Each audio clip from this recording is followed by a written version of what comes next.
Hello everyone, कैसे हो आप सब। एक बार पुनः स्वागत है आप सभी का हमारे अपने YouTube channel Shiv coaching classes पर।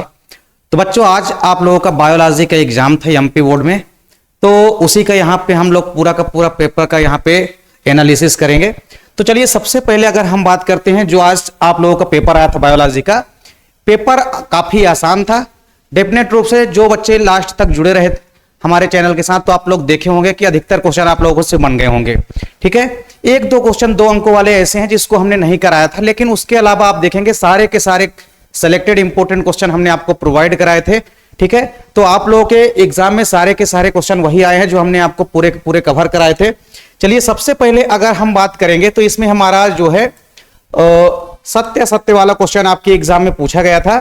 हालांकि इसके सोल्यूशन की वीडियो शिव सर ने आपको प्रोवाइड करा दी है, फिर भी यहां पे एक बार हम देख लेते हैं। ठीक है, तो सबसे पहले सत्य असत्य वाले क्वेश्चन आपके एग्जाम में पूछे गए थे।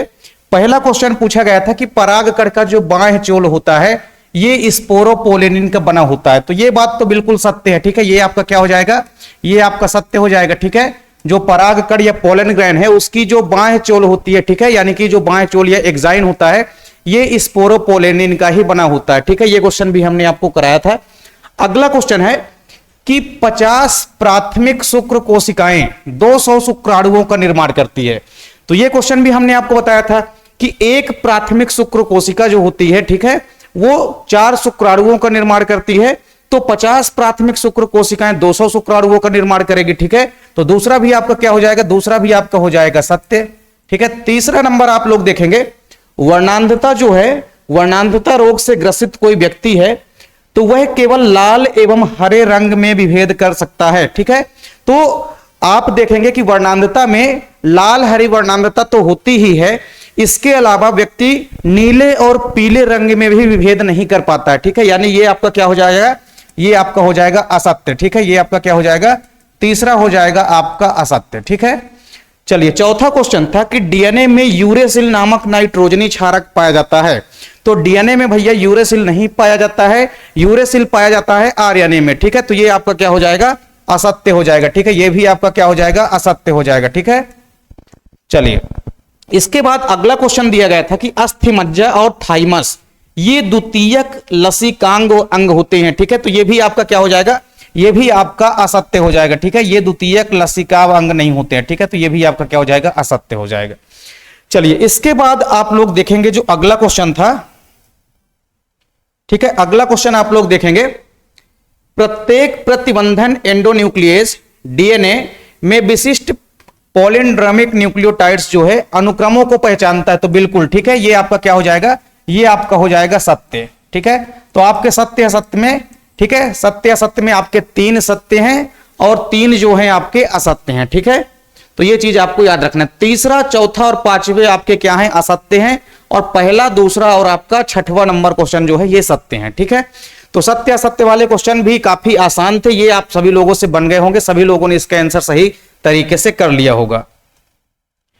अब हम बात करते हैं यहां पे कुछ इंग्लिश मीडियम वाले जो विद्यार्थी होंगे वो लोग भी देख लेंगे। ठीक है, इंग्लिश मीडियम वाले जो भी विद्यार्थी हैं, pollen grains exine is made up of sporopollenin, तो बिल्कुल ये आपका ट्रू हो जाएगा। ठीक है, पहला आपका ट्रू है। दूसरा है 50 प्राइमरी स्पर्मेटोसाइट्स फार्म 200 स्पर्मेटोजोअस, तो ये भी आपका क्या है, ये भी आपका बिल्कुल सही है। फिर तीसरा क्वेश्चन है कि colour blind pupil is able to difference between red and green colour, तो ये आपका क्या हो जाएगा, ये आपका हो जाएगा असत्य। ठीक है, अगला क्वेश्चन है nitrogenous base uracil present in DNA, तो ये होता है अब्सेंट भैया डीएनए में, तो ये आपका हो जाएगा असत्य, यानी कि फॉल्स हो जाएगा। अगला क्वेश्चन है bone marrow and thymus are secondary lymphoid organs, तो ये भी आपका क्या हो जाएगा, ये भी आपका हो जाएगा असत्य, यानी कि फॉल्स हो जाएगा। नेक्स्ट क्वेश्चन है each restriction endonuclease recognise a specific palindromic nucleotide sequence in the DNA, तो ये भी आपका क्या हो जाएगा, ये आपका हो जाएगा ट्रू। ठीक है, ये आपका क्या हो जाएगा, ट्रू हो जाएगा। ठीक है, तो ये सारे के सारे क्वेश्चन कर लिए होंगे सभी हिंदी और इंग्लिश मीडियम वाले जो भी विद्यार्थी हैं, काफी आसान क्वेश्चन थे सत्य असत्य वाले। ठीक है, इनको आप लोग आसानी से कर लिए होंगे। चलिए, इसके बाद हमारे यहाँ पे सही जोड़ी वाले क्वेश्चन है। ठीक है, इसके बाद हमारा सही जोड़ी वाले क्वेश्चन है। ठीक है, सही जोड़ी वाले क्वेश्चनों को यहाँ पे आपको सॉल्व करना है। ठीक है, सही जोड़ी वाले जो भी क्वेश्चन थे इनको आप लोगों को सॉल्व करना है। तो सही जोड़ी वाले क्वेश्चन में आप लोग देखिए, पहला दिया गया था स्ट्रॉबेरी, तो स्ट्रॉबेरी हमने आपको बताया था कि स्ट्रॉबेरी हो गया, नाशपाती हो गया, सेब हो गया, ये सब आभासी फल के एग्जाम्पल होते हैं। ठीक है, तो आपका स्ट्रॉबेरी का क्या हो जाएगा, पहले नंबर का हो जाएगा आपका आभासी फल। ठीक है, दूसरा है हमारा वैसेक्टोमी, जिसको कि हम शुक्र वाहिका उच्छेदन भी कहते हैं। तो वैसेक्टोमी का संबंध क्या है, वैसेक्टोमी हम बोलते हैं पुरुष बंधीकरण को। ठीक है, तो दूसरा हो जाएगा आपका पुरुष बंधीकरण। तीसरा है स्विस चीज, चीज मतलब होता है पनीर। तो स्विस पनीर में भैया कौन सा बैक्टीरिया होता है, तो प्रोपियोनियोबैक्टीरियम सार्मेनाई। ठीक है, तो ये हो जाएगा आपका तीसरा नंबर यानी कि थर्ड नंबर। फिर ब्यूटेरिक अम्ल है, तो ब्यूटेरिक अम्ल का हो जाएगा आपका ये चौथा नंबर। ठीक है, क्लास्ट्रीडियम ब्यूटिकुलस हो जाएगा। ठीक है, फिर स्टेनिन जो है ये भैया रक्त कोलेस्ट्रॉल का एक प्रकार होता है, ये रक्त कोलेस्ट्रॉल के अंदर पाया जाता है, तो ये हो जाएगा आपका पांचवा नंबर। ठीक है, तो सही जोड़ी वाले क्वेश्चन भी सभी विद्यार्थी लोग कर लिए होंगे, ये भी काफी आसान सा क्वेश्चन है।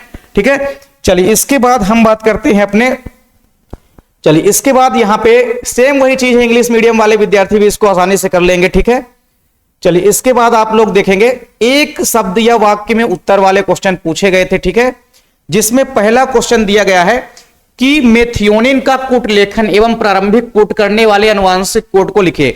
कौन सा कोड है या कोडान है जो कि मेथियोनिन नामक अमीनो एसिड को कोड करता है, तो मेथियोनिन को कोड करने वाला कौन सा होता है भैया, AUG। ठीक है, यह समारंभन कोडान होता था जो कि मेथियोनिन नामक अमीनो एसिड को कोड करता था। दूसरा है डीएनए खंडों पर किस प्रकार का आवेश होता है। ठीक है, तो यह भी हमने आपको बताया, डीएनए जो होता है ये ऋणात्मक आवेशित होता है। कैसा होता है, ऋणात्मक आवेशित होता है। ठीक है, अगला क्वेश्चन है ऊतक संवर्धन में किसी कोशिका, ठीक है, से पूर्ण पादप में जनित होने की यह क्षमता क्या कहलाती है। ठीक है, तो पूर्ण रूप से आप देखेंगे कि क्षमता जो होती है ये पूर्ण सशक्तता कहलाती है। क्या कहलाती है, ये कहलाती है पूर्ण सशक्तता। ठीक है, पूर्ण सशक्तता। ठीक है, पूर्ण सशक्तता कहलाती है। ठीक है, चलिए अगला क्वेश्चन है। ठीक है, अगला क्वेश्चन है आपका, ठीक है, अगला क्वेश्चन है कि जीव जातियों के बीच ऐसी पारस्परिक क्रिया जिसमें एक जाति को लाभ होता है और दूसरी जाति को ना लाभ होता है और ना ही हानि, ऐसी पारस्परिक क्रिया क्या कहलाती है। ठीक है, तो ऐसी पारस्परिक क्रिया क्या कहलाती है, तो आपको याद रखना है इस प्रक्रिया को हम बोलते हैं क्या, सहभोजिता। क्या बोलते हैं, सहभोजिता बोलते हैं। ठीक है, तो सहभोजिता में एक जीव को तो लाभ होता है। ठीक है, सहभोजिता। ठीक है, सहभोजिता, तो सहभोजिता में एक जीव को तो क्या होता है, लाभ होता है, दूसरे जीव को कोई प्रभाव नहीं पड़ता। ठीक है, ना उसको लाभ होता है ना ही उसको हानि होता है। अगला क्वेश्चन था मृत कार्बनिक सामग्री से आरंभ होने वाली खाद्य श्रृंखला।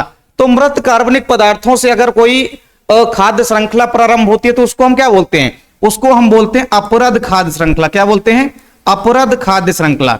ठीक है, कई जगह आप लोग इसको जो है मृतोपजीवी खाद्य श्रृंखला भी कह सकते हैं या मृतजीवी खाद्य श्रृंखला भी कह सकते हैं, सेप्टोफाइटिक फूड चैन भी आप लोग कह सकते हैं। ठीक है, तो अपरद खाद्य श्रृंखला बोलेंगे। ठीक है, इसे अपरद खाद्य श्रृंखला।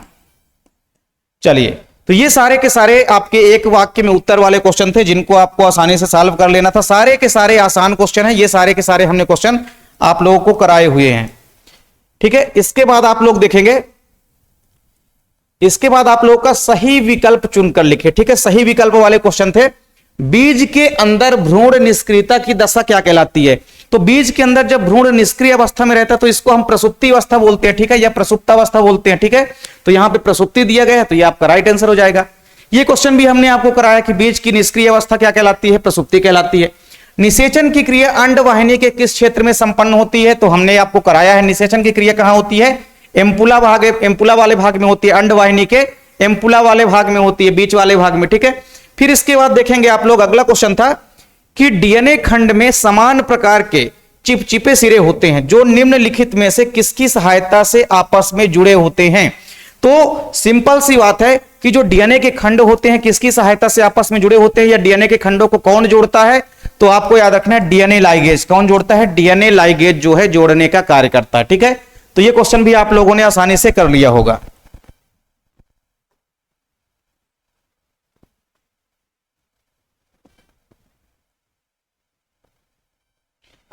चलिए, इसके बाद अगला क्वेश्चन था पॉलीमरेज श्रृंखला अभिक्रिया के चक्र का चरण नहीं है। ठीक है, मतलब पॉलीमरेज श्रृंखला क्रिया 3 चरणों में होती थी, तो उसमें से कौन कौन से चरण थे जो कि होते थे, यहां पे पूछा गया है कि इनमें से कौन सा चरण है जो कि पॉलीमरेज श्रृंखला क्रिया के संपन्न होने में भाग नहीं लेता था। तो निष्क्रियकरण भी आप लोगों ने देखा था, ठीक है, निष्क्रियकरण भी आप लोगों ने देखा था, जिसको हम बोलते थे डिनेचुरेशन। फिर तापानुशीलन भी होता था, एनिलिंग भी होता था, ठीक है, एनिलिंग भी होता था। फिर उपक्रामकों का विस्तार भी हमने पढ़ा था, एक्सटेंशन, ठीक है, एक्सटेंशन भी हमने पढ़ा था, विस्तार। तो बचा आपका क्या, वंचित जीन युक्त डीएनए की पहचान करना। ये जो है पॉलीमरेज श्रृंखला अभिक्रिया का पार्ट नहीं था, ठीक है। तो ये आपका क्या हो जाएगा, सत्य हो जाएगा। अगला क्वेश्चन है, यानी कि ये आपका राइट आंसर हो जाएगा, ठीक है। अगला क्वेश्चन है, जीव जातियों के बीच होने वाली ऐसी पारस्परिक क्रिया जिसमें दोनों जातियों को लाभ होता है, ठीक है।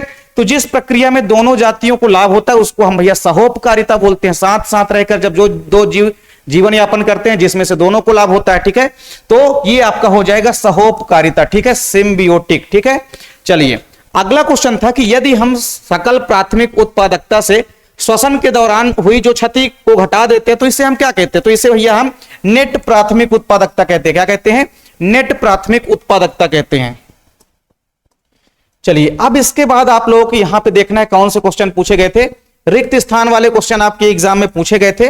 तो रिक्त स्थान वाले क्वेश्चन में आप लोग देखेंगे, पहला था कौन सी नामक गर्भ निरोधक गोली की खोज जो है भारत में लखनऊ के केंद्रीय औषध अनुसंधान में की गई थी, ठीक है। तो हमने आपको बताया था तीन ही इंपोर्टेंट हमने बताया था, ठीक है, मालाडी, मालयन और सहेली। ये तीन जो है गर्भ निरोधक गोलियां होती है, जिसको भारत में हमने ये भी बताया था कि भारत में सहेली नामक जो गर्भ निरोधक गोली है इसको तैयार किया गया था, ठीक है। तो आपका यहां पे हो जाएगा सहेली, ठीक है। तो सहेली नामक जो गर्भ निरोधक गोली थी, ठीक है, इसको जो है भैया सेंट्रल ड्रग रिसर्च इंस्टीट्यूट यानी कि लखनऊ के अंदर बनाया गया था, ठीक है। अगला क्वेश्चन है, दात्र कोशिका अरक्तता यानी जो सिकल सेल एनीमिया रोग होता है ये किस प्रकार से उत्परिवर्तन का उदाहरण है, ठीक है। तो आपको याद रखना ये बिंदु उत्परिवर्तन का उदाहरण है, ये तो हमने आपको पढ़ाते समय ही कवर करा दिया था। अगला क्वेश्चन है, होमोसेपियंस मानव जो है कहां विकसित हुआ, तो ये तो भैया अफ्रीका में विकसित हुआ था, ठीक है। होमोसेपियंस कहां विकसित हुआ था, अफ्रीका में, ठीक है। जब हमने आपको मानव का विकास पढ़ाया तो वहां पे हमने आपको ये चीज कवर कराई थी। अगला क्वेश्चन है, विषाणु संक्रमित कोशिकाएं जो है किस प्रोटीन का स्रावण करती है। तो हमने भी आपको पढ़ाया था कि विषाणुओं से संक्रमित जो कोशिकाएं होती है ये एक विशेष प्रकार के प्रोटीन का स्रावण करती है जिसे हम इंटरफेरॉन कहते हैं, ठीक है। तो इंटरफेरॉन नामक प्रोटीन का जो है, इंटरफेरॉन नामक प्रोटीन का स्रावण करती है, ठीक है, इंटरफेरॉन हो जाएगा आपका। फिर है, इंसुलिन की दोनों पॉलीपेप्टाइड श्रृंखलाओं का बना होता है, ठीक है। इंसुलिन हमने ये भी बताया था दोनों पॉलीपेप्टाइड श्रृंखलाओं का बना होता है। तो दोनों पॉलीपेप्टाइड की श्रृंखलाएं जो है यहां से पूछा गया कि किस बंध के द्वारा जुड़ी होती है, तो ये भी हमने आपको बताया था, ठीक है, कि इंसुलिन की दोनों पॉलीपेप्टाइड श्रृंखलाएं जो होती है ये डाइसल्फाइड बंधों के द्वारा जुड़ी होती है। किसके द्वारा जुड़ी होती है, डाइसल्फाइड बंधों के द्वारा जुड़ी होती है, डाइसल्फाइड बंध के द्वारा, ठीक है, डाइसल्फाइड बंध के द्वारा।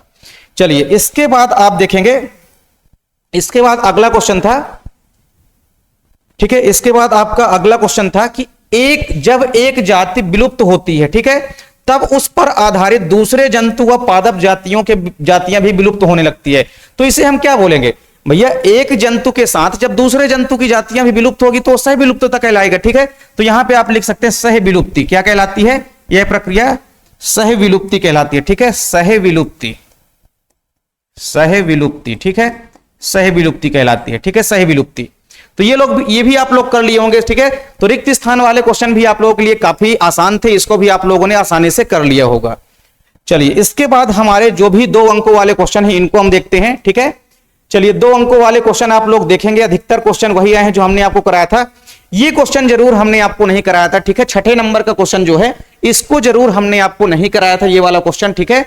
लेकिन ये क्वेश्चन भी काफी आसान है, आपको जन्म दर व मृत्यु दर कर लेना है, ठीक है। आपको अप्रवासन और उत्प्रवासन कर लेना है दूसरे और चौथे नंबर पे, ठीक है। चलिए इसके बाद आप लोग देखेंगे, ये तो सेम है, इंग्लिश मीडियम में क्वेश्चन था वही चीज, ठीक है। तो 6वां नंबर जरूर एक ऐसा क्वेश्चन है जिसको हमने आपको नहीं कराया था, ठीक है। इसके अलावा एक और क्वेश्चन दिया गया है आपका 7वां क्वेश्चन क्या है कि एक ही पारिस्थितिक तंत्र में गौरैया को हम कौन कौन सी पोषण स्तरों में रखा जा सकता है, ठीक है। तो भैया गौरैया जो होती है, गौरैया को हम कितने पोषण स्तरों में रख सकते हैं। अगर मान लीजिए गौरैया जो है, अगर गौरैया घास या कि मान लीजिए बीज वगैरह खाती है, ठीक है, गौरैया जब घास या बीज वगैरह खाती है तब इसको हम किस में रख सकते हैं, तब इसको हम भैया प्राथमिक पोषण स्तर में रख सकते हैं, ठीक है, शाकाहारी में रख सकते हैं, ठीक है। फिर इसके बाद अगर मान लीजिए जो गौरैया है ये मान लीजिए अगर क्या खाती है, गौरैया अगर मान लीजिए क्या खा रही है, गौरैया अगर मान लीजिए मांसाहारी है, पक्षी वगैरह को खा रही है, तब ये क्या करेगी, तब ये आपका द्वितीयक जो है, द्वितीयक प्रकार के पोषण स्तर का निर्माण कर देती है। ठीक है, तो दोनों चीजें आपको याद रखनी है, दोनों चीजें आप लोगों के लिए काफी आसान है। ठीक है, तो सिंपल सा क्वेश्चन था आप लोगों के लिए कि जो गौरैया होती है, तो गौरैया आपका कभी कभी प्राथमिक उपभोक्ता का भी काम करेगी। ठीक है, अगर घास और बीज खाएगी गौरैया तो ये प्राथमिक उपभोक्ता का काम करेगी। ठीक है, प्राथमिक उपभोक्ता का काम करेगी। और अगर मान लीजिए जब ये मांसाहारी जंतुओं का भक्षण करेगी, ठीक है, या शाकाहारी जीवों को खाएगी, ठीक है, छोटे छोटे जीवों को खाएगी जब, तो घास और जब बीज खाएगी तो प्राथमिक उपभोक्ता, ठीक है, प्राथमिक उपभोक्ता कहलाएगी। और अगर मान लीजिए ये जब क्या करेगी, अगर ये मान लीजिए शाकाहारी जंतुओं को खाएगी, छोटे छोटे कीड़ों को खाएगी, ठीक है, शाकाहारी जंतुओं को जब खाएगी तो ये द्वितीयक उपभोक्ता में आ जाएगी। किसमें आ जाएगी, द्वितीयक उपभोक्ता में आ जाएगी। तो जब द्वितीयक उपभोक्ता में आ जाएगी तो सीधी सी बात है, प्राथमिक उपभोक्ता क्या करते हैं भैया, द्वितीय पोषण स्तर का निर्माण करते हैं, और द्वितीयक उपभोक्ता जो है तृतीय पोषण स्तर का निर्माण करते हैं। ठीक है, तो सिंपल सा क्वेश्चन था कि गौरैया जो है दो प्रकार से उपभोक्ताओं को दर्शाएगी, प्राथमिक उपभोक्ता भी और द्वितीयक उपभोक्ता को भी दर्शाती है। ठीक है, तो जब ये घास और बीज वगैरह खाती है तब ये प्राथमिक उपभोक्ता को दर्शाती है, और जब ये शाकाहारी जंतुओं को खाती है, छोटे छोटे कीड़े मकोड़ों को खाती है, तब ये क्या कहलाती है, तब ये द्वितीयक उपभोक्ता के अंतर्गत आती है। तो ये क्वेश्चन आप लोग कॉमन सेंस का क्वेश्चन था, इसको आप लोग अपने से कर लिए होंगे। अगला क्वेश्चन है कि एक बड़े वृक्ष का जीव संख्या का पिरामिड कैसा बनता है, सचित्र समझाना था आप लोगों को। ठीक है, तो किसी बड़े वृक्ष का अगर आप लोग देखेंगे तो वृक्षों में क्या होता है भैया, वृक्षों की संख्या तो कम होती है, तो वृक्षों की संख्या जब कम है भैया तो इसका नीचे का जो पिरामिड का आधार होगा ये सकरा बनेगा। और जैसे जैसे आप वृक्षों पर ऊपर आश्रित जीवों की संख्या को देखेंगे तो इनकी संख्या जो है बढ़ती जाती है। ठीक है, तो इस पर आश्रित जो पक्षियां हैं इनकी संख्या और ज्यादा हो जाएगी। ठीक है, तो इनका ऊपर का जो आधार है वो क्या हो जाएगा, चौड़ा हो जाएगा। तो इस प्रकार से इनका उल्टा पिरामिड बनेगा। ठीक है, तो आप बताएंगे कि एक बड़े वृक्ष का जीव संख्या का पिरामिड जो है उल्टा बनता है। क्यों उल्टा बनता है, तो आपको बताना है कि वृक्षों की संख्या कम होती है और इस पर डिपेंडेंट, इस पर आश्रित जो जीव हैं इनकी संख्या क्रमशः ऊपर चलने पर बढ़ती जाती है। तो ऊपर का आधार अगर चौड़ा बन रहा है मतलब पिरामिड जाहिर सी बात है क्या बनेगा, उल्टा बनेगा। तो ये क्वेश्चन भी हमने आपको कराया था, पिरामिड से संबंधित क्वेश्चन हमने आपको कराया था, आसानी से आप लोग कर लिए होंगे जितने लोग भी हमारा पिरामिड वाला वीडियो देखे होंगे। ठीक है, चलिए इसके बाद आप लोग देखेंगे, इसके बाद अगला क्वेश्चन आया था चिकित्सीय गर्भ समापन। ये क्वेश्चन भी हमने कराया था आपको। ठीक है, चिकित्सीय गर्भ समापन यानी कि एमटीपी हमने आपको कराया था। ठीक है, एमटीपी क्या होती है, मेडिकल टर्मिनेशन ऑफ प्रेगनेंसी, वही क्वेश्चन आपसे पूछा गया है। ठीक है, इसके बाद इसके अथवा में भी आप देख सकते हैं टेस्ट ट्यूब बेबी, ये क्वेश्चन भी काफी आसान था, हमने आपको लास्ट टाइम में दोनों क्वेश्चन रिवीजन भी करवाए थे। ठीक है, इसके बाद आप लोग देखेंगे आपका 9वां क्वेश्चन जो पूछा गया था, 9वां क्वेश्चन आपके एग्जाम में आता है, मेंडल का प्रभाविता का नियम आ गया था। देखिए इतना सरल सा नियम आ गया था। ठीक है, मेंडल का प्रभाविता का नियम पूछ दिया आपके एग्जाम में। ठीक है, हम सोच रहे थे कि स्वतंत्र व्यूहन का नियम जरूर पूछेगा, तो सिंपल सा नियम पूछ दिया, प्रभाविता का नियम। इसके अथवा में भी आप लोग देख सकते हैं कि टेस्ट क्रॉस आपसे पूछा गया। टेस्ट क्रॉस तो हमने लास्ट में भी रिवीजन करवाया था इंपोर्टेंट क्वेश्चन में। ठीक है, तो टेस्ट क्रॉस यानी कि परीक्षणार्थ संकरण जो है ये भी आपसे बन गया होगा। ठीक है, ये क्वेश्चन भी काफी आसान है। तो इसमें हम क्या करते थे, F1 जो संकर था भैया, F1 संकर का क्रॉस करा देते थे हम किसके साथ, F1 संकर का हम क्रॉस अप्रभावी जनक के साथ करा देते थे, वही हमारा होता है टेस्ट क्रॉस। ठीक है, प्रभाविता का नियम भी हमने आपको बताया था आपको मेंडल को। ठीक है, कि जब आपस में एक जोड़ी लक्षण लेंगे उनके मध्य क्रॉस कराएंगे तो प्रथम पीढ़ी में प्रभावी लक्षण दिखाई देते हैं, यही तो था मेंडल का प्रभाविता का नियम। ठीक है, चलिए इसके बाद आप लोग 10वां क्वेश्चन देखेंगे। 9वां क्वेश्चन भी आप लोग आसानी से कर लिए होंगे। 10वां क्वेश्चन भी आप लोगों के लिए काफी आसान है। 10वां क्वेश्चन भी आप लोग देख सकते हैं, मधुमक्खी में लिंग निर्धारण। ठीक है, ड्रोसोफिला मक्खी में हमने आपको लिंग निर्धारण कराया था, वही चीज आपको यहां पे लिखना था। ठीक है, मधुमक्खी में लिंग निर्धारण आपको समझाना था। इसके अलावा ऊपर का क्वेश्चन तो और आसान था आप लोगों के लिए। ठीक है, कि 21वें क्रोमोसोम की अतिरिक्त प्रति आ जाना। ठीक है, मतलब 21वें जोड़े में एक अतिरिक्त प्रति आ जाना, मतलब एक अतिरिक्त गुणसूत्र का आ जाना। ठीक है, तो ये क्या कहलाता है भैया, ये कहलाता है आपका डाउन सिंड्रोम कहलाता है। ठीक है, डाउन सिंड्रोम कहलाता है। डाउन सिंड्रोम लक्षण आप लोग लिख सकते थे डाउन सिंड्रोम का। ठीक है, फिर एक एक्स क्रोमोसोम का अभाव। ठीक है, तो जो आपका 23वां जोड़ा होता है उसमें एक एक्स क्रोमोसोम का अभाव हो जाता है, जिस सिंड्रोम का नाम क्या है, टर्नर सिंड्रोम है। ठीक है, टर्नर सिंड्रोम से ग्रसित जो भी व्यक्ति होते हैं इनमें आप लोग देखे होंगे, है ना, जीभ मोटी हो जाती है, जननांग जो है कम विकसित रह जाते हैं। ठीक है, तो ये सारे जो है इसके लक्षण होते हैं रोग के। तो ये दोनों क्वेश्चन आसान थे, दोनों भी हमने आपको कवर कराए थे। चलिए इसके बाद हमारा 11वां क्वेश्चन क्या पूछा गया था। देखिए 11वां क्वेश्चन भी काफी आसान है। 11वां क्वेश्चन में हमने ऊपर वाला क्वेश्चन आपको कराया था, हमने लसिका तंत्र का डायग्राम आपको जरूर नहीं कराया था, लेकिन ऊपर वाला क्वेश्चन आपसे बन जाना चाहिए था कि प्रतिरक्षा तंत्र में जो बी लसिकाणु है एवं टी लसिकाणु, ठीक है, यानी जो बी लिम्फोसाइट है और जो टी लिम्फोसाइट है, ठीक है। बी लिम्फोसाइट क्या करता है भैया, इनका कार्य बताना था। बी लिम्फोसाइट जो है क्या करता है भैया, बी लिम्फोसाइट जो है एंटीबॉडी का निर्माण करता था, क्या करता था, एंटीबॉडी का निर्माण करता था। और टी लिम्फोसाइट क्या करता था, ये शरीर के अंदर इम्यूनिटी को डेवलप करता था, क्या करता था, शरीर के अंदर इम्यूनिटी डेवलप करता था, ठीक है। चलिए इसके बाद हमारा अगला क्वेश्चन था, 12वां क्वेश्चन था, आप लोग देख सकते हैं। एक्सोन्यूक्लियस और एंडोन्यूक्लियस में अंतर आप लोगों से आसानी से बन गया होगा, ठीक है। छोटा सा क्वेश्चन था, दो अंक के क्वेश्चन थे और 2 ही अंतर आपको लिखना था, तो ये क्वेश्चन भी आप लोग आसानी से कर लिए होंगे, ठीक है। जो भी स्टूडेंट जितने नंबर का करके आए होंगे एग्जाम, तो सभी लोग कमेंट में जरूर बताएंगे कि हमने कितने नंबर का सही किया है आज का पेपर। इसके बाद 13वां क्वेश्चन तो काफी आसान है, इसको तो हमने आसानी से कराया था, ठीक है। बायोगैस संयंत्र का चित्र भी हमने आपको कराया था आसानी से, ठीक है। बायोगैस का दैनिक जीवन में उपयोग भी हमने आपको बताया था, ठीक है। तो डायग्राम आपसे बायोगैस का इजिली बन गया होगा, आसानी से सभी लोगों से बन गया होगा, इसको हमने 2 बार रिवीजन करवाया था। फिर बीओडी क्या है, ये क्वेश्चन भी आप लोग कर सकते थे, ठीक है। किसी तालाब में प्रदूषित जल की बीओडी को कम करने के उपाय भी आप लोग लिख सकते थे, ठीक है। तो बीओडी क्या है, जैविक ऑक्सीजन मांग, ये भी हमने आपको कराया था। और बायोगैस का डायग्राम भी हमने आपको कवर कराया था, तो ये क्वेश्चन भी आप लोगों से बन गया होगा, ठीक है। इसके बाद अगला क्वेश्चन था, 14वां क्वेश्चन था, आप लोग देख सकते हैं, जैव विविधता क्या है और इसके प्रमुख 3 स्तरों के नाम लिखना है। तो हमने ये क्वेश्चन तो लास्ट टाइम में भी आपको रिवीजन करवाया, ठीक है। जैव विविधता तो आपको पता ही है क्या है, जीवों में जो विभिन्नता होती है, ठीक है, विविधता होती है, वेरिएशंस होते हैं, यही तो है जैव विविधता। इसके 3 प्रमुख स्तर के नाम लिखना था। तीनों प्रमुख स्तर के नाम हमने लास्ट टाइम में क्वेश्चन, इंपोर्टेंट क्वेश्चन में रिवीजन करवाया था, ठीक है, कि इसके 3 प्रमुख स्तर होते हैं। पहला हमने बताया था आपको आनुवांशिक विविधता होती है, दूसरा हमने बताया था आपको प्रजाति विविधता होती है, तीसरा हमने बताया था आपको कि पारिस्थितिक तंत्रीय विविधता होती है, ठीक है। तो 3 ही स्तर होते हैं, आप लोग आसानी से कर लिए होंगे इसको, ठीक है। फिर इसके बाद जैव विविधता के प्रतिरूप के बारे में पारिस्थितिक तथा जैव विकास विदों की प्रमुख परिकल्पनाएं लिखी। तो ये क्वेश्चन तो हमने आपको नहीं कराया था, लेकिन ऊपर वाला क्वेश्चन जरूर हमारे कराया का आया गया है, तो आप लोगों से आसानी से बन जाना चाहिए था ये वाला क्वेश्चन, ठीक है। कुछ क्वेश्चन जरूर 1-2 क्वेश्चन ऐसे आ जाते हैं जो कि हमने नहीं कराया है, ठीक है, लेकिन हमारी कोशिश थी कि अधिकतर से अधिकतर क्वेश्चन कराया जाए। हमने जिस लेवल से आप लोगों को एग्जाम कराया था, एग्जाम उससे भी कहीं आसान लेवल का एग्जाम जो है आपके बोर्ड एग्जाम में पूछा गया, ठीक है। इसके बाद आसान सा क्वेश्चन है एक और, स्वयुग्मन ऑटोगेमी क्या होती है भैया, ऑटोगेमी आपसे पूछा गया, ठीक है।